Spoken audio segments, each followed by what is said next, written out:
এবার তো আইপিএলের দলগুলো আফসোস করতেই পারেন, কেননা ইতিমধ্যে বিশ্ব ক্রিকেটে নিজের নাম সবার কাছে পৌঁছে দিয়েছেন নাহিদ রানা তার গতির মাধ্যমে। টেস্ট, ওয়ানডে এবং টি-20 সব জায়গায় তার দারুণ পারফরম্যান্স। সেই ধারাবাহিকতায় আইপিএলে নিজের নাম দিয়েছিলেন, কিন্তু তাকে কিনেনি কেউ। নিলামের আগে থেকে অনেক আলোচনা হলেও নিলামের দিন একদম হতাশ বাঙালি সমর্থকরা। তবে সবকিছু যেন এক নিমিষেই তুড়ি মেরে উড়িয়ে দিলেন নাহিদ রানা। বিপিএলের মঞ্চে জ্বলে উঠলেন সিলেটি স্ট্রাইকার্সের বিপক্ষে। সিলেট ইনিংসের পঞ্চম ওভারে নিজের প্রথম ওভার করার জন্য বল হাতে নেন নাহিদ রানা।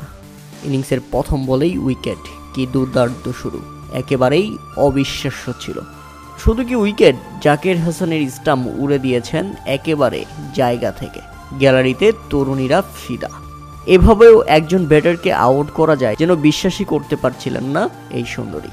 রীতিমতো নাহিদ রানার বোলিংয়ে, নাহিদ রানার গতিতে মুগ্ধ তিনি। জাকির হাসান ফিরে যান 12 বলে 18 রান করে। আপনারা যদি একটু ভালো করে দেখেন, স্টাম্পটাকে উড়িয়ে কত দূরে নিয়ে গিয়ে ফেলে দিয়েছেন নাহিদ রানার সেই গতিময় বল। শুধু এখানেই থেমে থাকেননি নাহিদ রানা, ওই ওভারে তুলে নিয়েছেন পল স্টার্লিংয়ের উইকেট। অভিজ্ঞ এই ব্যাটারের উইকেট নিয়ে তার সে কি উদযাপন। তাদের প্রথম ওভারেই মাত্র 6 রান খরচায় 2 উইকেট তুলে নেন নাহিদ রানা। 5 বলে 6 রান করে পল স্টার্লিং ফিরলে মাত্র 43 রানের মধ্যেই 3 উইকেট হারিয়ে ফেলে সিলেটি স্ট্রাইকার্স।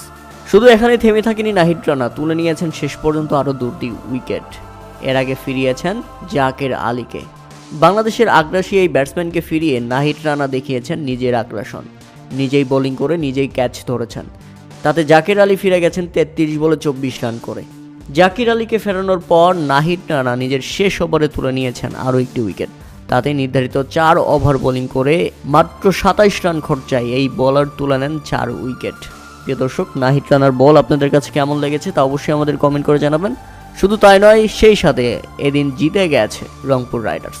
তাদের ব্যাক টু ব্যাক ম্যাচে জিতে গেল রংপুর রাইডার্স। ইতিমধ্যে তারা পয়েন্ট টেবিলের টপে।